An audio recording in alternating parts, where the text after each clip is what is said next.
우리 지역의 다양한 이슈들을 점검해보는 오늘의 이슈 시간입니다. 충남도 내 복지 서비스의 전문성 강화를 위한 충남복지재단 설립이 임원 선발 절차에 돌입하면서 본궤도에 올랐습니다. 김현 충남도의회 문화복지위원장과 자세한 내용 짚어보겠습니다. 네, 안녕하십니까? 네, 안녕하세요. 네. 자, 의원님께서는 몇 년 전부터 이 충남복지재단의 설립을 촉구했던 걸로 알고 있는데 설립이 추진되기까지 과정을 좀 짚어주시면 어떨까요? 예, 먼저 우리 충남의 복지재단 설립에 대한 기본 계획은 2010년에 시작이 됐어요. 네. 그런데 추진이 이제 그동안 지연되어 오다가 16년에 민간을 중심으로 해서 도의회에 다시 제출이 좀 됐고요. 그에 힘입어서 2017년에 이제 수립이 됐습니다. 네. 그러다가 17년도죠. 17년도 8월에 행정안전부에서 복지재단 설립 타당성 검토에 대한 사전 협의가 있었고요. 2018년도 11월에 설립 승인을 좀 받은 상태입니다. 네. 그리고 2019년 1월에 도의회에서 이제 조례를 제정을 했고요. 네. 3월에는 예산까지 확보되는 이러한 이제 과정이 지금 있습니다. 네. 자, 현재는 대표이사 등 임원 선발 자체에 돌입하면서 이 복지재단 설립이 가시화되고 있는데 언제쯤 출범을 하게 되나요? 지금 이제 계획대로라고 하면 어제 날짜로 임원 공고가 됐고요. 네. 그다음에 9월에 이제 재단 전체 출범을 준비를 하고 있는데 어쨌든 직원 채용은 올 8월 뭐 이렇게 설립 허가라든지 임원 선임하는 문제는 7월 뭐 이렇게 해서 네. 전체적인 이런 수순 몇 가지 남은 거 정도로 해서 구성을 하게 되면 9월에는 무난하게 출범할 수 있지 않을까 이렇게 생각을 합니다. 그렇군요. 예. 자, 그러면 이 복지재단이 설립이 된다면 복지 정책의 컨트롤 타워 역할을 하게 될 텐데 좀 어떤 효과를 기대해 볼 수 있을까요? 그동안 이제 충남도의 전체 예산의 약 34% 정도가 복지 예산이에요. 그런데 복지 예산이 지속적으로 증가되고 있지만 실제적으로 도민의 만족도는 많이 미흡하다라는 평가를 받아왔거든요. 근데 그 원인을 좀 살펴보면 수요가 계속적으로 좀 그러니까 증가되고 있죠. 수요자 욕구는 증가하는데 그에 준하는 행정 대응력이 약하고 조직 인원도 적고 또한 충분하게 연구를 해서 사실 정책을 내놔야 되는데 그렇죠. 그럴 만한 시간적 여유 또 인적 자원 이런 부분들이 다 없어서 굉장히 좀 어렵게 진행이 됐었어요. 그래서 이러한 문제 제기들이 좀 계속되면서 이번 재단 설립이 좀 힘을 받게 된 거죠. 그래서 아무래도 재단이 설립되게 된다면 그런 부분들, 그러니까 욕구 조사라든지 전달 체계에 대한 전반적인 점검이라든지 이런 부분들을 좀 통해서 정책 개발의 기능을 좀 강화시키지 않을까라고 하는 기대를 좀 가지고 있습니다. 네, 그렇군요. 저도 좀 기대가 되네요. 네. 네.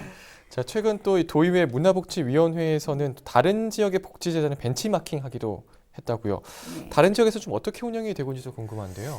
일단 재단이 있는 곳하고 없는 곳하고는 상당히 차이가 있어요. 그렇군요. 네. 아무래도 재단마다 연구 기능을 하고 있는 것이 큰 역할 중에 하나였는데 그러한 부분들로 인해서 지역의 특성에 맞는 지역에 있는 도민들, 그러니까 주민들의 수요들을 충분하게 좀 받으면서 그러한 내용들을 정책으로 구체화시켜내고 녹여내는 부분에 있어서는 없는 데보다는 훨씬 더 좀 효과 면에서 좀 좋았다 이런 느낌들을 좀 많이 받았습니다.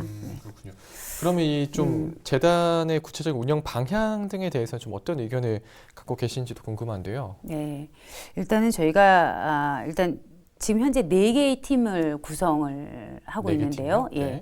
운영 기획팀 정도를 제외한 네트워크나 서비스 지원팀이라든지 그다음에 정책 연구팀이 있고요. 컨설팅 인증과고 교육 지원팀들이 있어요. 네. 이 세 팀은 지금까지 진행했었던 충남도의 모든 복지 정책에 대해서 평가 점검 시간을 좀 가져야 되겠다. 예, 그래서 문제가 되고 있거나 사업의 중복성이 있다든지 예산의 비효율성인 문제라든지 또는 전달 체계에 있어서 좀 문제가 있다든지 하는 부분들은 전체적으로 좀 바꿔야 될 필요가 있는 거죠.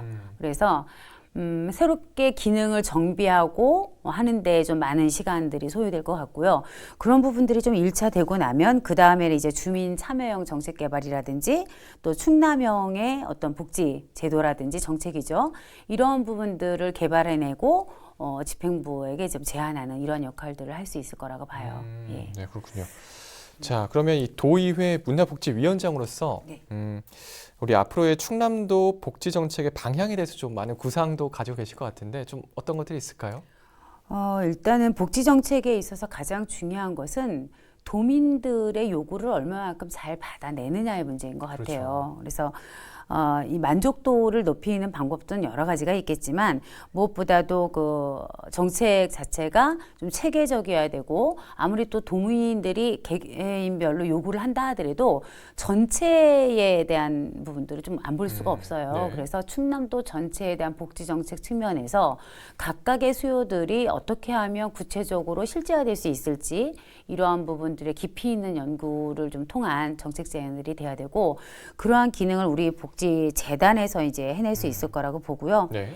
그렇게 된다면 요즘 이제 가장 많이 얘기되고 있는 복지 정책의 소유자들이 다변화되고 있고 그만큼 뭐 복잡하고 고도화된 것들을 요구하고 있다라고 네. 하는데 이러한 부분들을 좀 담아낼 수 있지 않을까라는 생각을 합니다. 네. 자, 그럼 이제 마지막으로 방송을 통해서 뭐 전하고 싶으신 말씀도 있을까요? 네. 사람들이 이제 복지재단 그러면 우려하는 목소리도 좀 있으세요.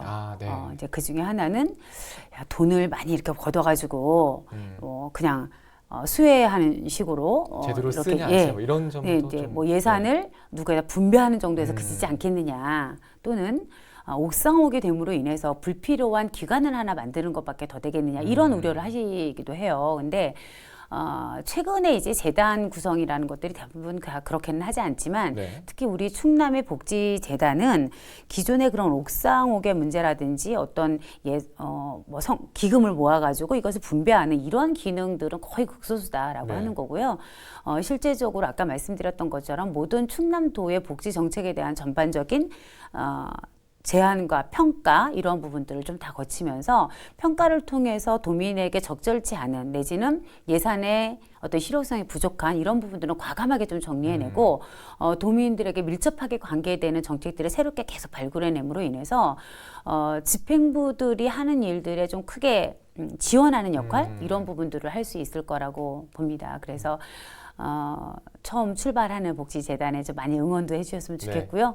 지지도 해주셨으면 좋겠고 그렇습니다. 그래서 도의원의 입장으로서는 아무래도 집행부가 재단을 설립하는 거긴 하지만 뜻과 지혜를 함께 모아서 그 재단이 잘 출범되어서 운영되고 유지될 수 있도록 지원할 생각입니다. 네. 예.